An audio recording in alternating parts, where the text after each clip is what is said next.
नरेंद्र मोदी जी के नेतृत्व में मंत्रिमंडल में मेरे सहयोगी आदरणीय गिरिराज सिंह जी, बिहार के उप मुख्यमंत्री आदरणीय विजय सिन्हा जी, आदरणीय सुरेंद्र मेहता जी, राजकुमार सिंह जी, कुंदन कुमार जी, सर्वेश कुमार जी, रजनीश कुमार जी, राजीव वर्मा जी, रुदल राय जी, प्रेम पासवान जी, अनिल सिंह जी, पीयूष कुमार जी, सुरेंद्र पासवान जी, श्रीमती इंदिरा देवी जी, राजकिशोर सिंह जी, मंच पर उपस्थित सभी सम्माननीय अतिथिगण और उपस्थित सभी भाई और बहनों, आप सबको याद होगा कि बिहार के रास्ते कैसे थे। हमारी सरकार 2014 में आई, मोदी जी देश के प्रधानमंत्री बने और मुझे ये रोड ट्रांसपोर्ट का डिपार्टमेंट मुझे संभालने का मौका मिला। और जब मैंने देखा तो बिहार और उत्तर प्रदेश की हालत बहुत ही खराब थी। गांव में जाने के लिए रोड नहीं थे, ट्रैफिक जाम होता था। यहां तो गंगा ने पूरे बिहार को डिवाइड कर दिया है, काफी दूरी से जाना पड़ता था। और तब हमारे सरकार ने यह निर्णय किया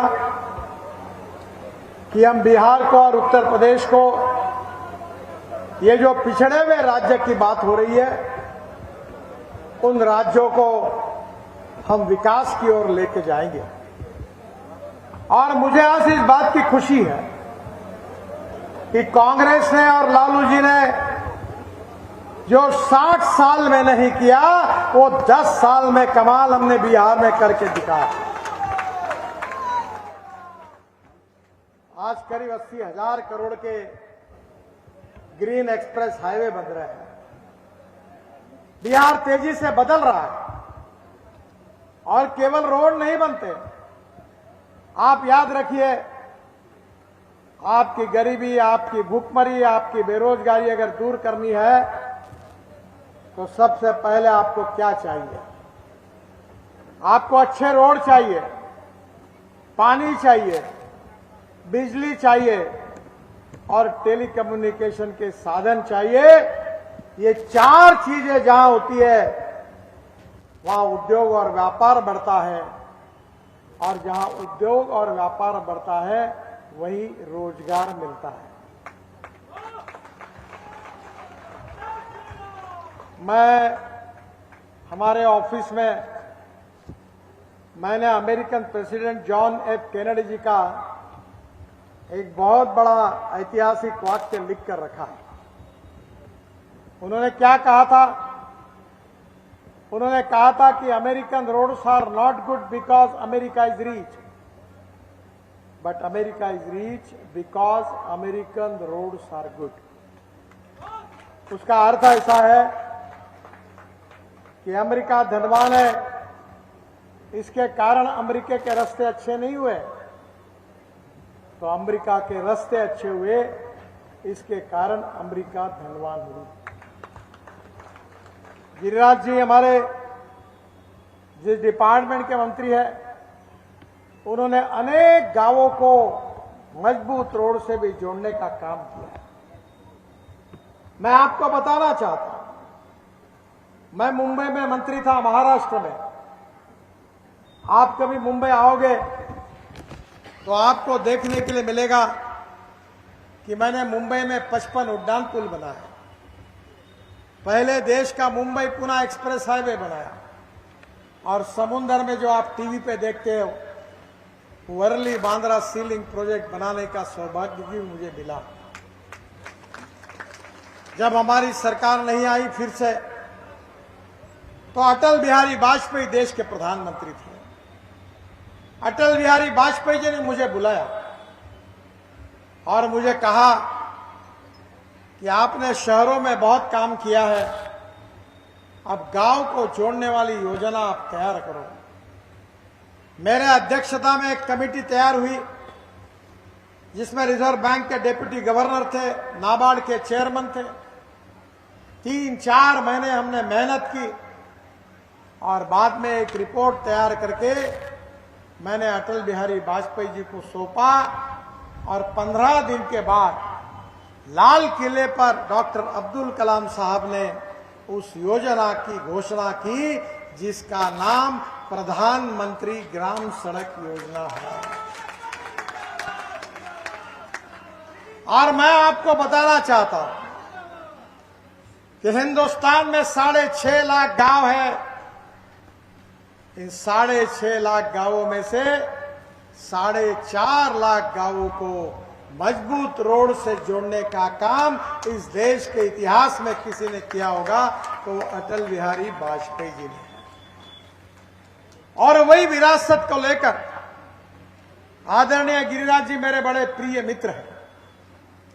वो बड़े इनोवेटिव है, अलग अलग कल्पनाओं का उपयोग अपने डिपार्टमेंट में उन्होंने लगातार करके दिखाया। प्रधानमंत्री सड़क योजना में उन्होंने देश के लाखों गांव, गरीब मजदूर, किसान का कल्याण करने वाली इस योजना को बड़े यशस्वी रूप से उसका संचालन किया। और मुझे विश्वास है ये देश बदल रहा है। मैं किसान हूं और मैं जिस क्षेत्र से आता हूं वहां कम से कम 10,000 किसानों ने आत्महत्या की थी। मैं 3 चीनी मिलें चलाता हूं और पहली बार 2004 में गिरिराज जी को पता है कि हमारे देश में किसानों को उनके उपज का सही दाम नहीं मिल रहा था। कपास सस्ता था, कपड़े महंगे थे, गेहूं सस्ता था, ब्रेड बिस्किट महंगे थे, संतरा सस्ता था, जूस महंगा था। किसानों के उपज को कोई कीमत नहीं थी।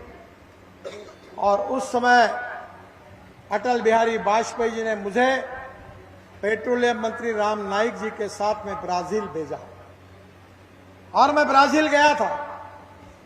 और ब्राजील से आकर 2004 में मैंने ऐलान किया था कि इस देश का किसान अब केवल गेहूं, चावल, मक्का नहीं बनाएगा।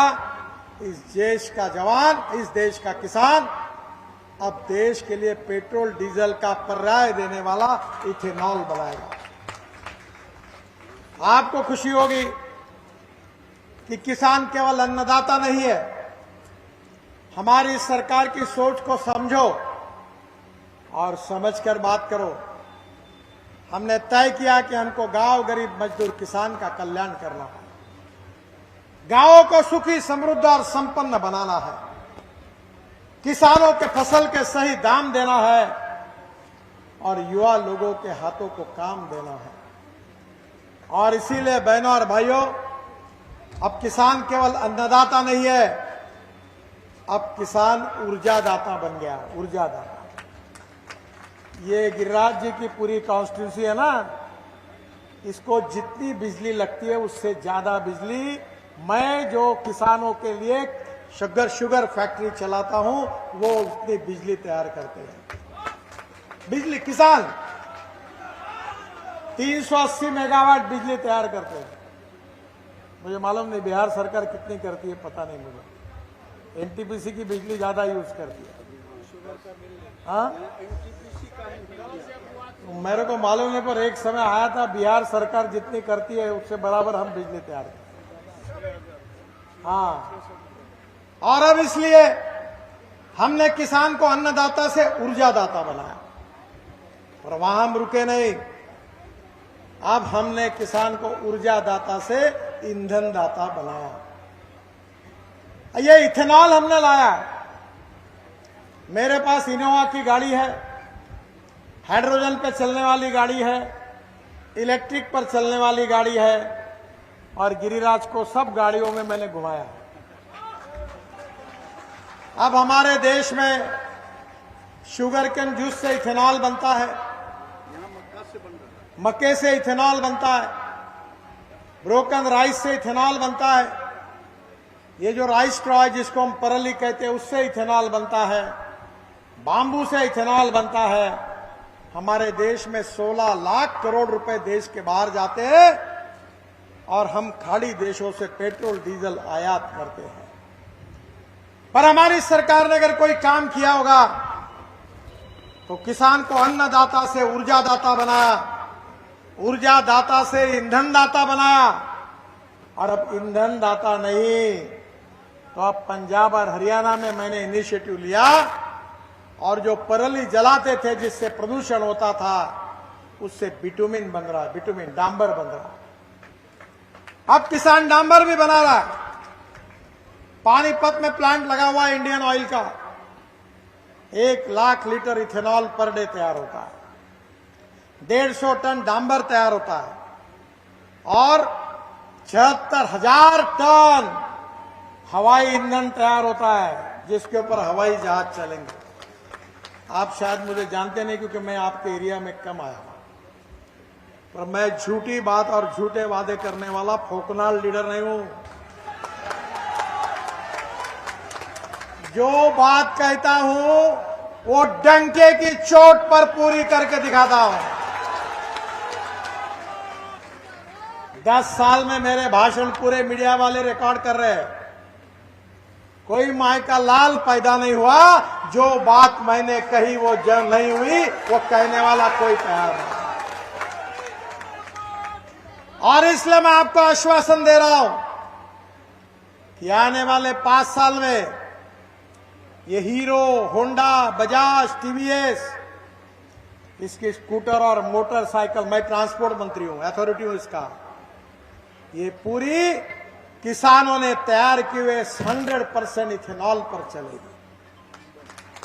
मेरे ही मांग पर इंडियन ऑयल ने देश में 300 इथेनॉल के पंप खोलने का निर्णय किया है। और अब इनोवा जो टोयोटो की है, वो टोयोटो की गाड़ियां, मारुति सुजुकी की गाड़ियां, ये फ्लेक्स इंजन पर आ रही है। ये गाड़ियों में मैंने गिरिराज जी को सफर करवाया। ये गाड़ी में पेट्रोल का रेट है 120 रुपए लीटर, इथेनॉल का रेट है 60 रुपए लीटर। और ये जो इनोवा गाड़ी मेरे पास दिल्ली में है, नागपुर में भी है, मैं घूमता हूं चुनाव में, उसमें आजकल मैं Z+ में हो तो बुलेट प्रूफ गाड़ी मेरे लिए पुलिस वाले कहते इसमें बैठिए। पर कहता मैं किसान हूं, मुझे गांव गरीब मजदूर किसान का कल्याण करना है, मैं इसका प्रचार करता हूं। और मेरी गाड़ी 60% बिजली पे चलती है और 40% बायो इथेनॉल जो आप मक्के से तैयार करते हो, शुगर केन जूस से तैयार करते हो, उस पे चलती है।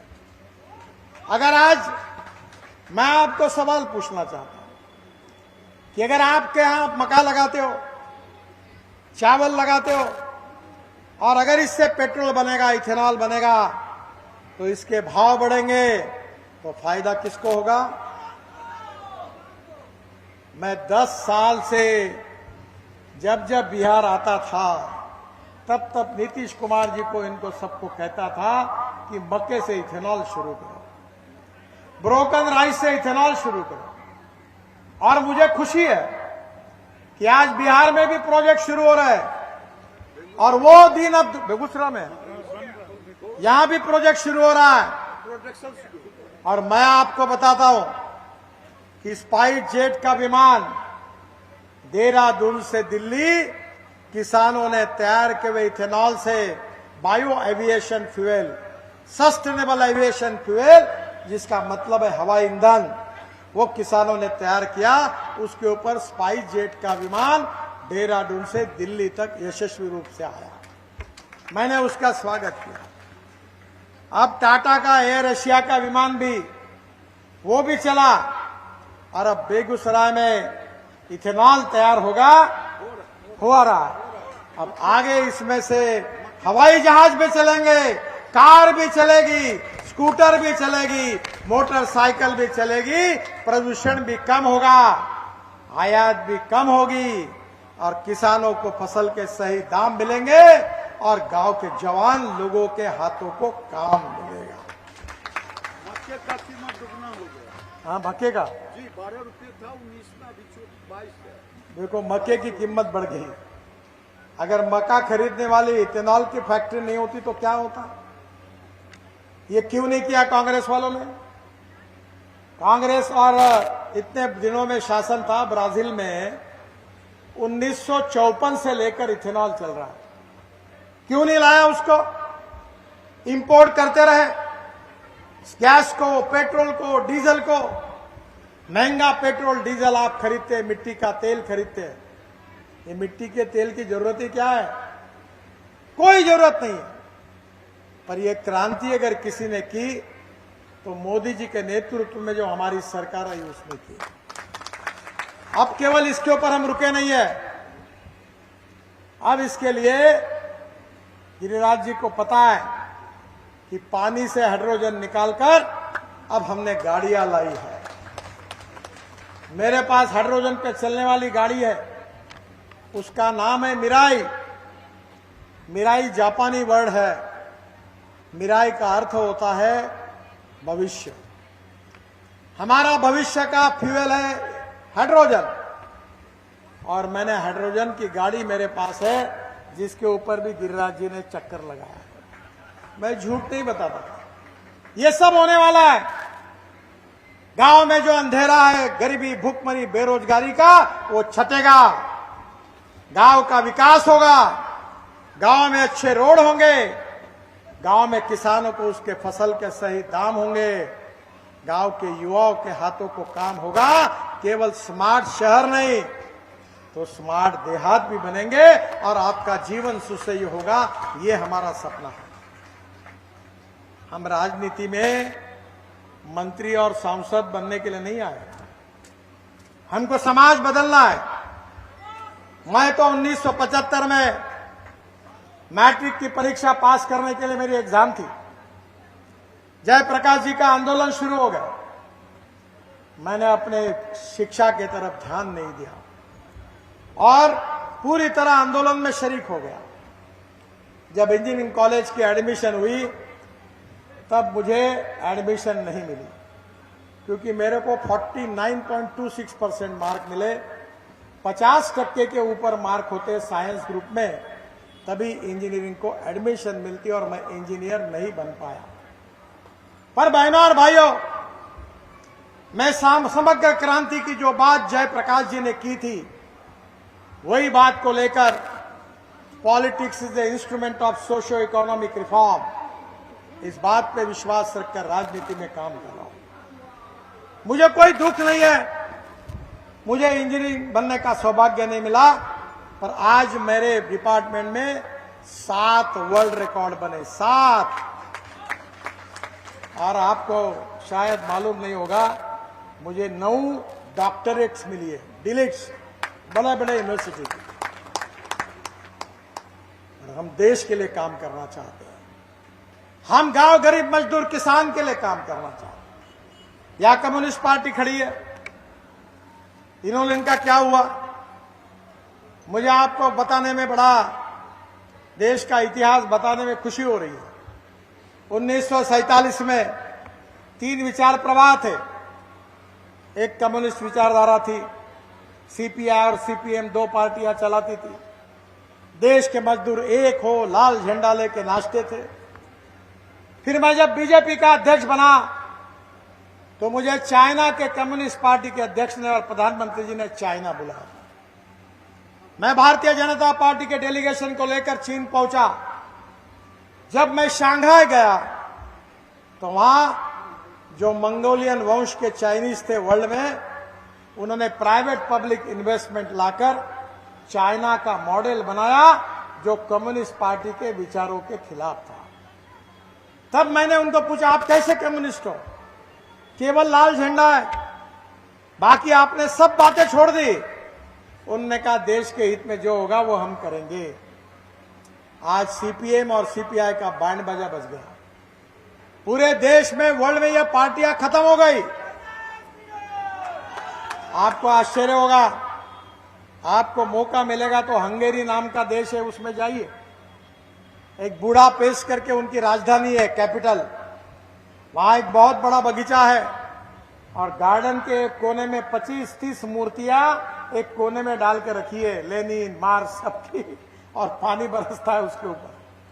मैंने पूछा ये कैसी आई? बोले कम्युनिस्ट पार्टी के प्रति लोगों का उद्रेक हुआ और चीड़ के कारण उन्होंने पूरे चौराहे पर खड़ी मूर्तियों को उखाड़ कर फेंक दिया। अब वो कोने में रखी है, उसके लिए आज लोग इनकी कोई पूजा तो छोड़ दो, पसंद भी नहीं करता, क्योंकि उसके कारण हमारे देश की बर्बादी हुई। फिर समाजवादी आए। जॉर्ज फर्नांडिस साहब को मुंबई में आते थे, मेरे ऊपर बहुत प्रेम करते थे, मैं उनको बहुत मानता हूं। अटल बिहारी वाजपेयी और जॉर्ज साहब को मैं अपने जीवन का आइकॉन मानता हूं। उनकी समाजवादी पार्टी थी, उसमें मधु दंडवत थे, मधु लिमय थे, बड़े बड़े लोग थे, बहुत विद्वान थे। पर समाजवादी पार्टी भी खत्म हो गई। एक दिल के टुकड़े हुए हजार, कोई यहां गिरा कोई वहां गिरा, पार्टी खत्म। जब कम्युनिस्ट विचारधारा आज खत्म हो गई, समाजवादी पार्टी खत्म हो गई, तो एक उस समय स्वतंत्र पार्टी थी और वो लिबरल इकोनॉमी को लेकर अमेरिकन साम्राज्यवाद की बातों को करते हुए चलाते थे पार्टी, वो भी खत्म हो गई। और बहनों और भाइयों, हमने पंडित दीनदयाल उपाध्याय जी से प्रेरणा लेकर अंत्योदय की बात को, सामाजिक आर्थिक चिंतन को अपना उद्देश्य मानकर हमने तय किया कि समाज का जो आखिरी व्यक्ति है, जो दलित है, पीड़ित है, शोषित है, जिसके पास रहने के लिए मकान नहीं है, जिसके पास खाने के लिए रोटी नहीं है, रहने के लिए घर नहीं है, उस व्यक्ति को हम भगवान मानेंगे, उसकी निरंतर सेवा करते रहेंगे और जिस दिन उसको रोटी, कपड़ा और मकान मिलेगा, उसी दिन अपना कार्य पूरा होगा। ये पंडित दीनदयाल उपाध्याय जी का सामाजिक आर्थिक चिंतन हमारा मिशन है, हमारा उद्देश्य है। बहनों और भाइयों, मैं भी 2 बार पार्लियामेंट का मेंबर हूं, अभी भी आऊंगा, लाखों मतों से चुन के आऊंगा। बिहार में मैं कहूं कि नहीं कहूं, मुझे संकोच हो रहा है, पर मैं मेरे क्षेत्र में लोगों को कहता हूं, कोई भी व्यक्ति उसकी जात, पंथ, धर्म, भाषा और सेक्स से बड़ा नहीं होता, उसके गुणों से बड़ा होता है। और इसलिए जो गरीबी, भूखमरी, बेरोजगारी है, ये सबके लिए है। जिस भाव में हिंदू को पेट्रोल मिलता है, उसी भाव में मुसलमान को मिलता है। जिस भाव में गैस का सिलेंडर फॉरवर्ड को मिलता है, उसी भाव में बैकवर्ड को मिलता है। हमारी बेसिक बातें हैं गरीबी, भूखमरी और बेरोजगारी। अब मैंने तो कहा, मेरे लोगों को 15 साल से कह रहा हूं कि जो करेगी जात की बात, उसको कसके पड़ेगी लात। और मुझे सब जात, पंथ, धर्म, भाषा के लोग वोट देते हैं, और ऐसा भी नहीं। अभी मैं लगातार महाराष्ट्र और देश में घूम रहा हूं, सब जाति के लोग मुझे सुनने के लिए भी आते हैं और मुझे मिलने के लिए आते हैं। 4.5 करोड़ YouTube पर मेरे फॉलोअर्स हैं और 3 लाख रुपए महीने की कमाई होती है मुझे। लोग वीडियो सुनते हैं। तो मैं आपको बताना चाहता हूं कि आपका सही सवाल गरीबी, भूखमरी, बेरोजगारी है। पढ़िए, अच्छी शिक्षा प्राप्त करिए, अच्छा उत्पादन कृषि में बढ़ाइए, कृषि माल कर प्रक्रिया करने वाले उद्योग शुरू करिए। 24 घंटे बिजली चाहिए, पीने का पानी चाहिए, गरीब को मकान चाहिए। मैंने ये सब करके दिखाया। गिरिराज जी आए मेरे पास, मैंने मेरे क्षेत्र में 15,000 युवाओं को रोजगार दिया, उसमें से 200 भी मेरे जात के नहीं है। मैं स्मार्ट विलेज बना रहा हूं और जो गरीबों के लिए काम करता हूं, उसका टर्नओवर 2,500 करोड़ है। ये संभव है। और इसलिए मैं आपको बताना चाहता हूं कि किसानों की, हमारे देश की जनता की गरीबी, भूखमरी और बेरोजगारी, जिनको समाप्त करने में पूरी तरह फेल्यूर हुए, जो फेल हो गए, वो अब जाति जाति को जलाकर, जात, पंथ, धर्म, संप्रदाय को लड़ाकर जातिवाद की और सांप्रदायिकता की राजनीति करते हैं। जब कन्विंस करना मुश्किल होता है तो कंफ्यूज करने की कोशिश करती है, उससे बच के रहिए। और मैं विश्वास देता हूं कि मोदी जी के नेतृत्व में हम ऐसा हिंदुस्तान बनाना जा रहे हैं जो विश्व गुरु होगा, गांव गरीब मजदूर किसान का कल्याण होगा, $5 ट्रिलियन की इकोनॉमी बनेगी और दुनिया की तीसरी महान आर्थिक व्यवस्था बनेगी। ये विश्वास हमने जनता को दिला। मैं मंत्री हूं, मेरे पास कोई पैसे की कमी नहीं है। मैं लाखों में बात करता हूं। मैं बिहार में केवल 80,000 करोड़ के ग्रीन हाईवे बना रहा हूं। गंगा के ऊपर 13 ब्रिज बना चुका हूं और भी कोई 15 नहीं 25 बनाने होंगे तो मैं बनाने की औकात और ताकत रखता हूं। आप बोलोगे पैसा कहां से आएगा? यही तो मेरा फार्मूला है। जिसको अध्ययन करना है वो जरूर मेरे पास आए, मैं उसको समझा दूंगा। इस देश में पैसे की कमी नहीं है। इस देश में ईमानदारी से देश के लिए और गरीबों के काम करने वाले नेताओं की कमी है। मैं 50 लाख करोड़ रुपए के काम 10 साल में कर चुका हूं। वो है माइका लाल कॉन्ट्रैक्टर जो कह सके कि गडकरी साहब से टेंडर मिलाने के लिए उनके घर मुझे मिलना पड़ा। अगर कोई होगा तो कान में बता दो, मैं छोड़ दूंगा सब बातें। हम देश के लिए काम कर रहे हैं, हम गरीब के लिए काम कर रहे हैं, हम किसान के लिए काम कर रहे हैं, हम देश को शक्तिशाली बनाना चाहते हैं। इस विचार के लिए काम कर रहे हैं। और इसलिए बहनों और भाइयों, मैं आपको बताने के लिए आ रहा हूं, आप चिंता मत करिए। कितनी मांगे है उतनी कर लो, डरने का काम नहीं है। मेरे पास द्रौपदी की थाली है, तुम जितना मांगोगे उतना दूंगा। पर मेरी कंडीशन एक ही है कि गिरिराज को लाखों वोटों से जिताकर भेजिए, बाकी सब काम हो जाएगा।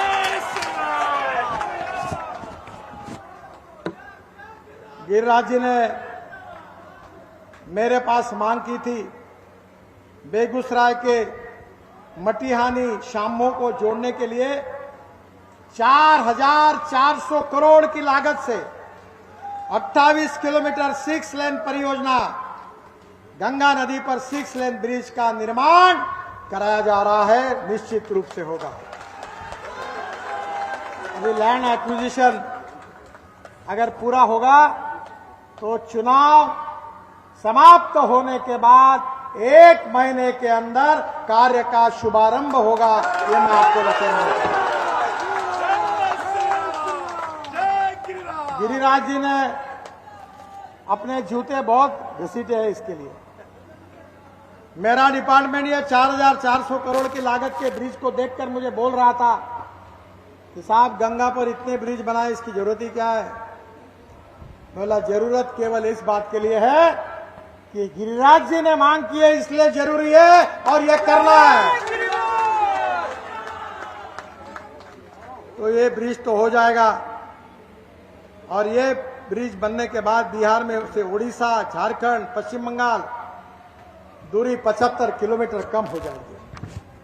फिर एक एलिवेटेड रोड का निर्माण जिसकी मांग गिरिराज जी ने की थी, कापसिया चौक से बेगूसराय जेल क्षेत्र तक 256 करोड़ की लागत से 4 किलोमीटर 4 लेन एलिवेटेड रोड निर्माण कराया जा रहा है। पर यहां मैं आपको बताना चाहता हूं कि NH 31 में जो बीहड़ है उसमें भी एलिवेटेड रोड बनेगा और जिसको बदलने के कारण मैं 200 करोड़ ज्यादा खर्चा करूंगा, वो भी मैंने मंजूर करके रखा। बेगूसराय में रेलवे ओवरब्रिज, बरौनी जंक्शन में 35 करोड़ की लागत से ROB का भी निर्माण, जिसमें थर्मल प्लांट और फर्टिलाइजर प्लांट की कनेक्टिविटी में सुधार हो जाएगा। मोकामा में गंगा पर ब्रिज निर्माण, फिर मेरे डिपार्टमेंट ने वही बात कही। मैंने कहा गिरिराज जी ने मांग की है। मोकामा में ओटा से सिमरिया के बीच 1161 करोड़ की लागत से 1 किलोमीटर लंबा गंगा पर रेल सह सड़क पुल का और अप्रोच रोड का निर्माण भी हो रहा है। ब्रिज के दोनों तरफ 8.5 किलोमीटर 4 लेन सड़क का भी निर्माण किया जा रहा है और इस ब्रिज बनने से सिमरिया, बेगूसराय इसमें कनेक्टिविटी में काफी सुधार हो जाएगा।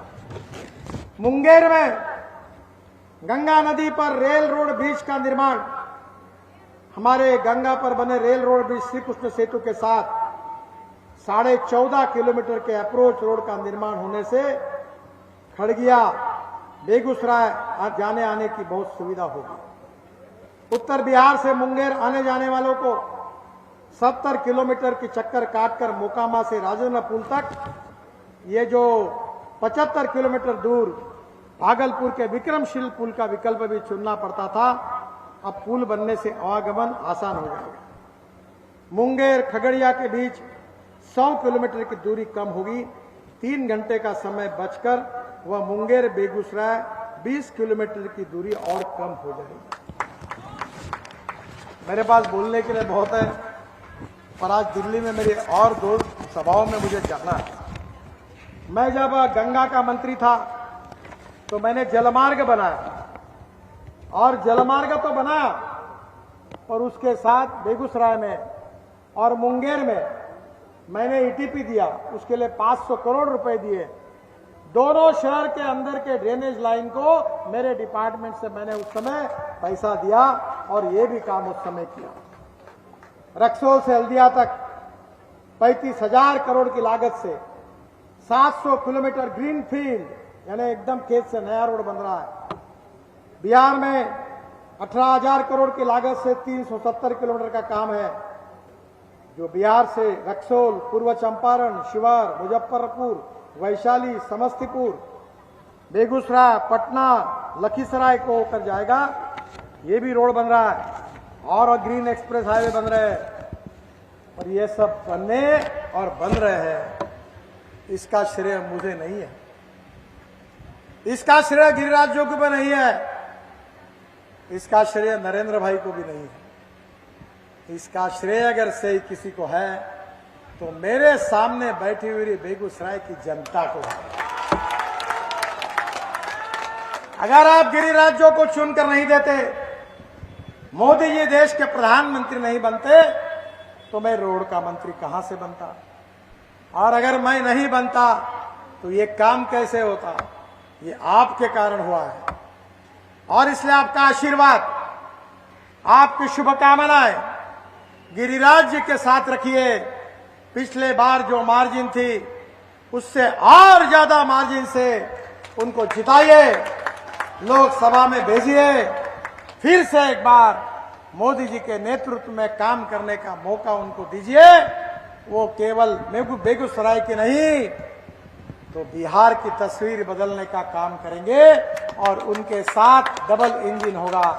एक तरफ तो नीतीश कुमार जी की सरकार का इंजन है, दूसरी तरफ मोदी जी के सरकार का इंजन है, और तीसरी तरफ हमारे डिपार्टमेंट की इलेक्ट्रिक लाइन है। और इसीलिए मैं आपसे अनुरोध करता हूं कि बहुत ही ईमानदार, लोगों के लिए समर्पित भाव से काम करने वाला, इनोवेटिव दृष्टिकोण रखने वाला, नए नए प्रयोगशीलता का उपयोग करने वाला बहुत दमदार ऐसा नेता है। छल कपट कारस्थान करने वाला नहीं है, दिल की बात साफ रखने वाला एक जिंदा दिल इंसान गिरिराज के रूप में आपने देखा। जात, पंथ, धर्म, भाषा कुछ न देखते हुए आपके भविष्य को बदलने के लिए, आपके तकदीर को बदलने के लिए गिरिराज जी को लाखों मतों से चुनाव जिताइए, यही आपसे अनुरोध करता हूं। बहुत बहुत धन्यवाद। मेरे साथ जोर से कहिए, भारत माता की, भारत माता की, भारत माता की। नमस्कार। मोदी है तो